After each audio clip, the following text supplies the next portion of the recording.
Hi, we're back with Subatomic 106. This is part 1 and we're talking about electronegativity.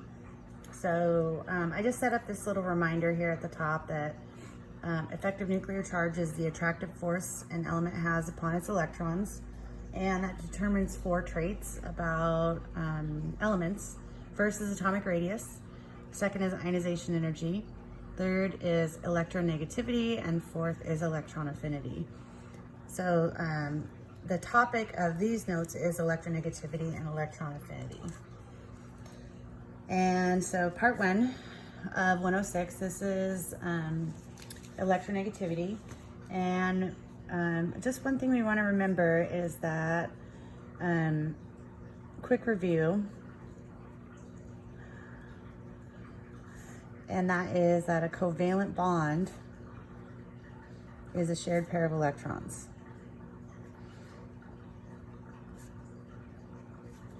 So for instance, if we had a fluorine with 7 valence electrons and another fluorine also with 7 valence electrons, and they formed a bond, so each of them has 8, they have an octet, remember the word octet, that we want to remember that this shared pair of electrons is a bond.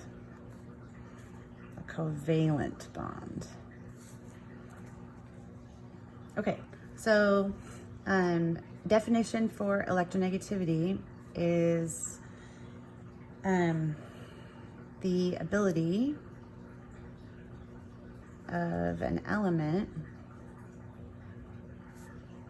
to pull shared electrons towards itself.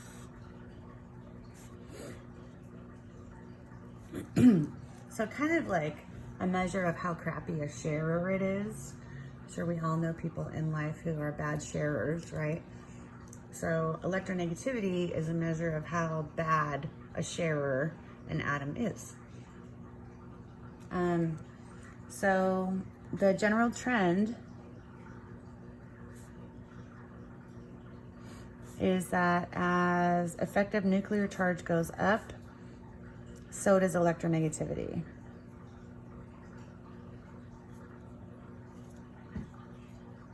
So we want to show our trend, of course, on the periodic table. And that would be as we go up and to the right, electronegativity. Ooh, and I want to make sure I get this down.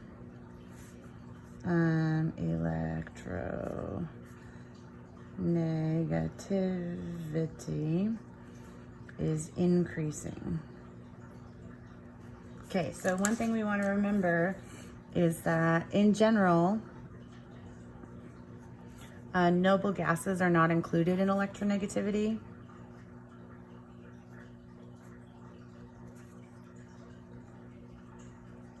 And that's just because they don't form bonds consistently.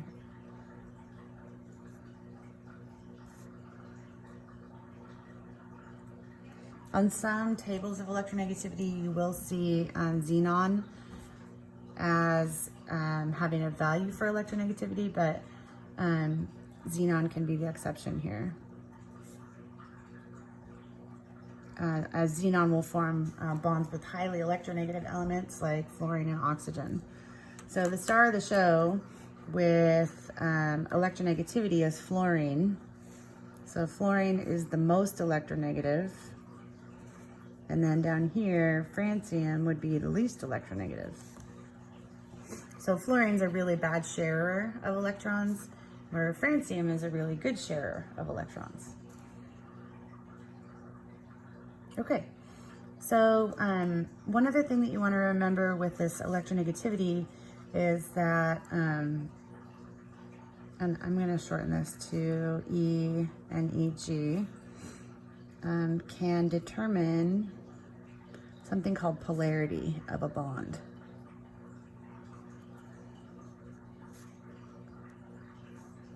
And this could also be extended to molecules, of course, because molecules can have polarity as well. So there's two types of bonds.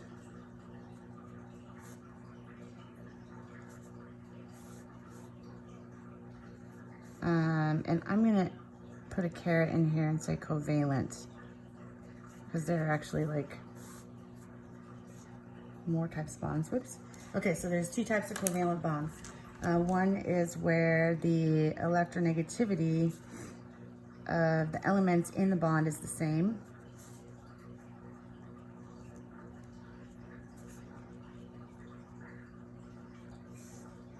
And the other, of course, is where the electronegativity of the elements in the bond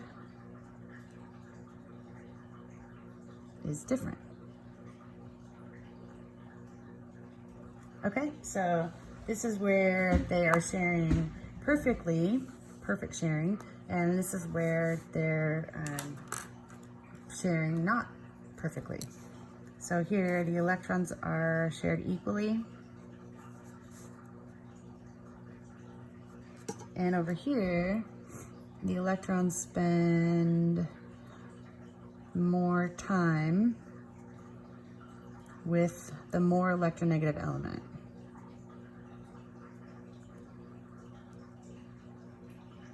And okay, so this type of bond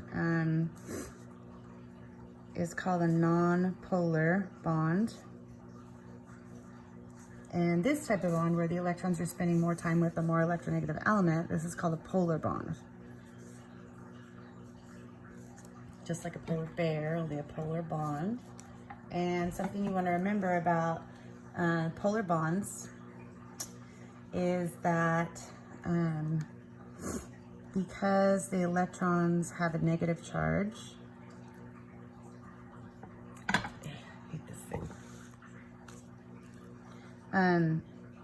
because electrons have a negative charge, the atom or the element that the electrons spend more time with, I'm just gonna scoot this up here, that the electrons spend more time with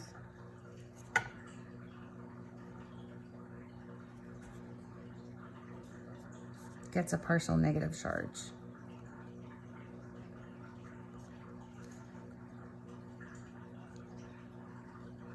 And the other element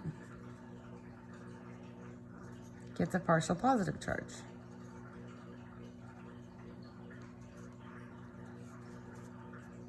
Okay, and we show that, we show this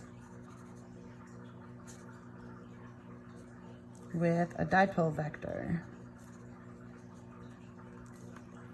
So for instance, if we had a bond between carbon and fluorine, fluorine is the more electronegative element and carbon is the less electronegative element. So these shared electrons, which this dash represents, would be spending more time around the fluorine because fluorine is more attractive to the electrons than the carbon. So the dipole vector would look like this. So the dipole vector always points to the more electronegative element.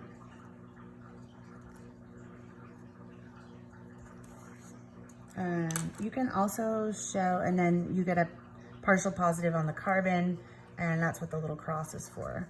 You can also show this with the lowercase Greek letter delta, I think it is. So this guy would have a delta positive, and this guy would have a delta negative. So it looks like a little music note almost. These symbols, this symbol and this, mean the same thing. Okay, so that is electronegativity. Thank you.